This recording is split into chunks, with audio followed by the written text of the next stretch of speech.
असुर निकंजन भव दुख भंजन, असुर निकंजन भव दुख भंजन, होंगे राजा राम अवध के, राजा राम अवध के, राजा राम अवध के, राजा राम अवध के।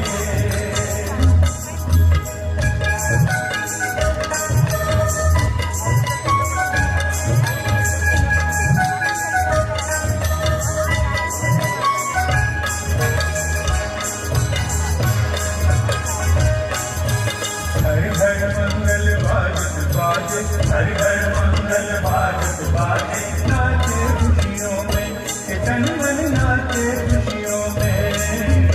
हरि हर मंगल बाजत बाजे, नाचे खुशियों में ये तन मन नाचे खुशियों में। होंगे राजा राम अवध के, राजा राम अवध के, राजा राम अवध के, राजा राम अवध के। असुर निकंजन भव दुख भंजन, असुर निकंजन भव दुख भंजन, होंगे राजा राम अवध के, राजा राम अवध के, राजा राम अवध के।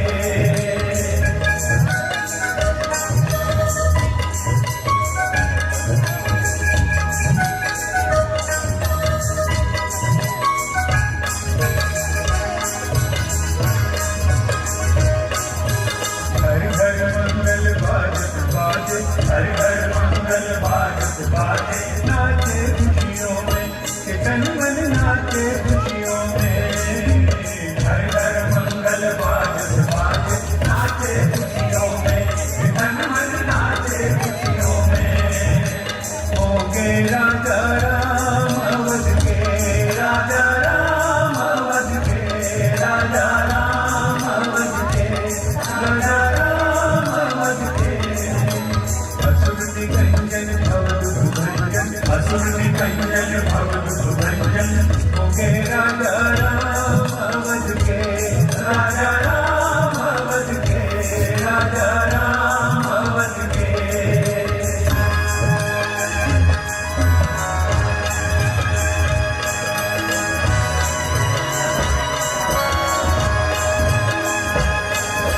होंगे राजा राम अवध के, होंगे राजा राम अवध के, होंगे राजा राम अवध के, राजा राम अवध के, राजा राम अवध के, राजा राम अवध के।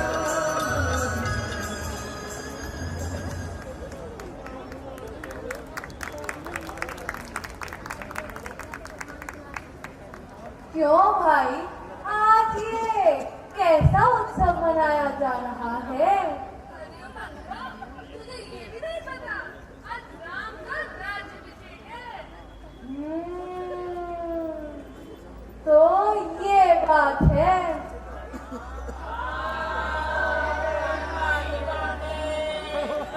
अभी जाके महारानी को बताती हूँ। चलो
मरने में कसर ही क्या रह गई है रानी। आज नहीं तो कल, कल नहीं तो परसों मरना ही है अपना तो। अरे कहीं तो दीवानी तो नहीं हो गई जो आनंद मंगल की बेला में शोक मना रही है, मंगल में अमंगल कर रही है। सुबह का दिया बुझने से पहले एक बार खिलखिला कर हंस पड़ता है। उसकी हंसी में कितना दर्द है ये तुम क्या जानो रानी। अरे क्या बक रही है, कुछ भी तो समझ में नहीं आता है। तू बड़ी कम बुद्धि वाली है, नीच कहीं की। हाँ हाँ मैं तो नीच हूँ, परंतु स्वामिनी को नीचे गिरता नहीं देख सकती। कल राम को तो राज तिलक होगा और मेरे भरत को क्या मिलेगा। अरे पापे, क्या राम का राज्य भरत का राज्य नहीं है? क्या राम और भरत में भी कोई भेद हो सकता है? भेद ना होता तो महाराज राम को ही क्यों गद्दी में बैठाते। क्या मेरी गोद में खेला भरत राम से किसी गुण में कम है क्या। परंतु महाराज को तो राम ही अधिक प्रिय है। कौशल्या का मान बढ़ाकर ही वे खुश है। तुम्हें और भरत को पूछता ही कौन है। वे चुप हो जा पिशाचिनी, घर फोड़ी। इससे ऐसी बात कही तेरी जीभ निकलवा ही डालूंगी। अरे जा, चली जा मेरे सामने से। मेरे राम की निंदा मेरे ही सामने कर रही है, महाराज को अन्यायी ठहरा रही है, कुछ पक्षपात को गलत ठहरा रही है। भरत और राम तो मेरी दोनों आंखों की दो पुतलियां हैं। एक मेरा शरीर है तो दूसरा मेरे प्राण है। अरे मंत्रा, कहीं तो मुझसे हंसी तो नहीं कर रही? अरे बावली, ऐसे शुभ अवसर पर हंसी करना अपशगुन समझा जाता है। ले, ये ले मोतियों का हार। अरे ले ना, इस खुशी का उपहार। इस हार को तुम ही रखो रानी, जो राम की जीत और भरत की हार में हीरे मोती बांटती फिर रही हो। हमारे धोखे के संसार भरत को तो चालाकी से ननिहाल भेज दिया और राम के राज तिलक की घोषणा करवा दी। उससे मेरा क्या बिगड़ता है। जब तुम्हें कौशल्या की दासी बनकर रहना पड़ेगा ना, तब तुम्हें इस मंत्रा की बातें याद आएंगी। चली जा यहाँ से दुष्टा, घर फोड़ी। उसने भंग करना चाहती है। अगर हम बोली तेरी जीभ जमा ही डालूंगी। उसने सत्य ही कहा है, पुराने टुकड़े और लगड़े को कुटिल और कुचाली ही समझना चाहिए। तुम चाहे जो कहो रानी, पर मैं इस सीधे और सच्चे भरत को राम का भिखारी नहीं बनने दूंगी। बेचारा ननिहाल से इतनी दूर बैठा आखिर क्या ही समझ सकता है कि राम को अपना सेवक बनाने की तैयारियां कर रहे हैं। चली जाए। मारो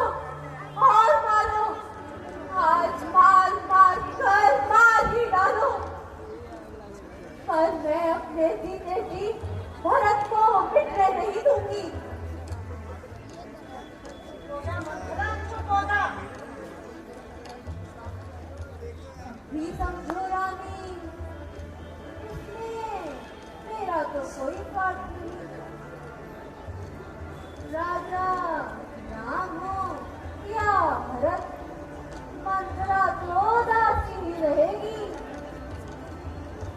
मैंने तुम्हारा नमक खाया है, खाए हुए नमक को मैं कैसे लगा दूंगी? मैं कैसे तुम्हारे घर को जलता देखूं?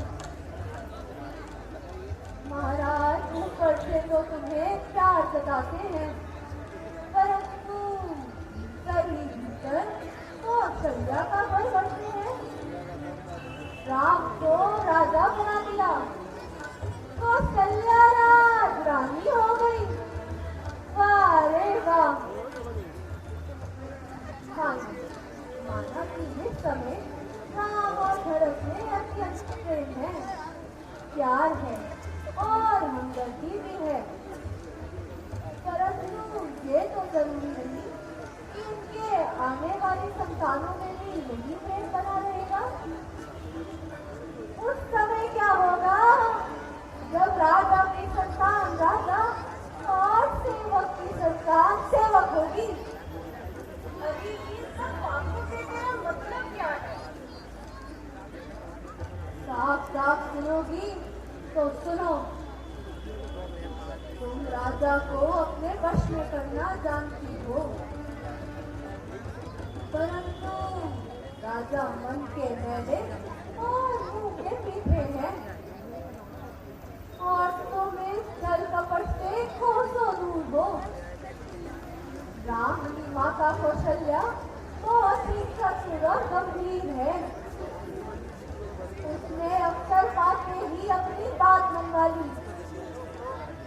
मैं घर को साक्षी देकर कह सकती हूँ, ये उसी की चाल से भरत को नंहाल बेचा गया है।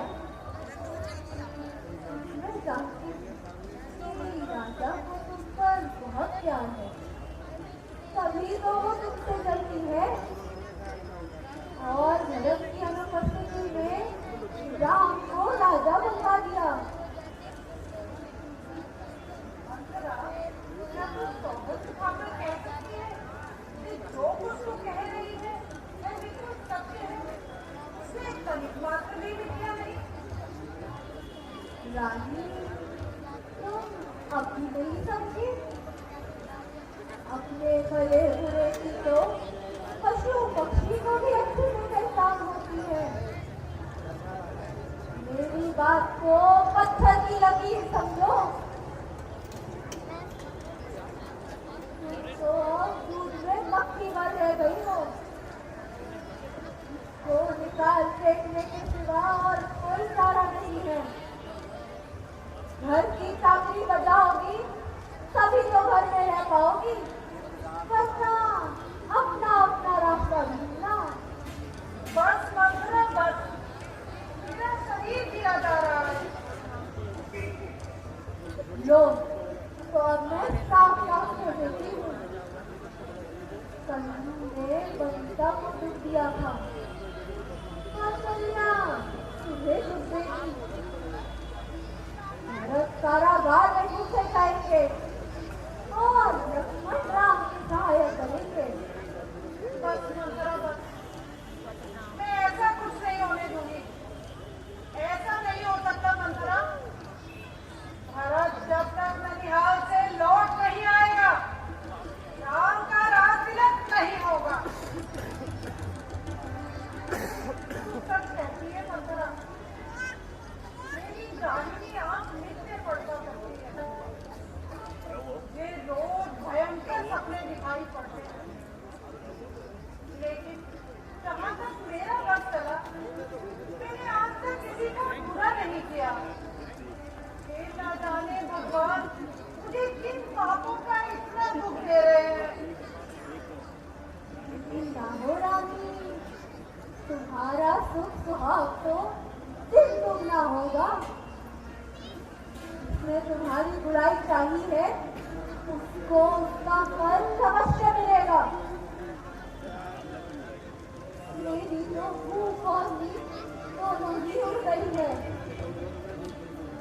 मैंने ज्योतिषियों से पूछवाया है, उन्होंने रेखाएं खींच खींच कर बताया है कि भरत ही राजा होंगे। और छत्रपति राजा होंगे। तुम्हें उपाय करो। उपाय? कैसा उपाय मंत्रा? जैसा कहोगी मैं वैसा ही करूंगी। तुम्हारे कहने पर तो मैं कुएं में भी कूद सकती हूँ, अपने पति और पुत्र को भी छोड़ सकती हूँ।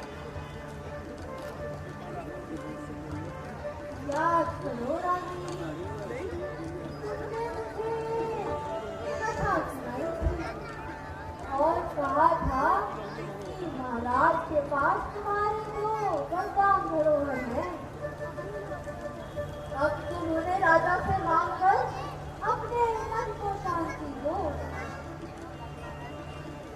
परंतु देखो, भरत को राज्य और राम को 14 वर्षों का वनवास। नहीं मंत्रा, राम को 14 वर्षों का वनवास नहीं। रामचंद्र की राजकुमार कोमल है, निरपराधी है। वन को 14 बरस बहुत है, 2-4 बरस ही काफी है। नहीं रानी, अब जब नैया किनारे को आने लगी तो तुम उसे डुबोना चाहती हो। तो फिर अब तुम भी कौशल्या का सारा सुख चैन छीन लो। और देखो, जब राजा राम की सौगंध खा ले तभी अपने दोनों वर मांगना। राम की सौगंध? हाँ, राम की सौगंध। राम की तो महाराज को सबसे अधिक प्रिय है। अगर महाराज ने राम की सौगंध खा ली तो वो अपने वचन से नहीं रुकेंगे। देखो रानी, यदि आज की रात बीत गई तो सारा काम बिगड़ जाएगा। राजा पर बिल्कुल विश्वास मत करना। जाओ रानी, जाओ जाओ, जाकर को भवन में जाकर देखो और ये अलंकार आभूषण सब उतार फेंको।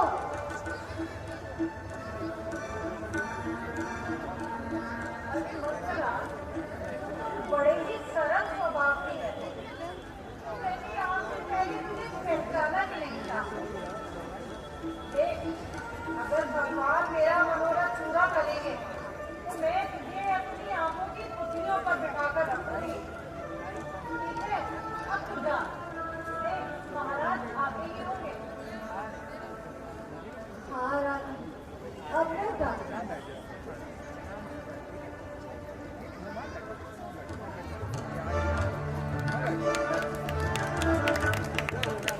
परंतु याद रखना, राम की सौगंध। याद रखूंगी।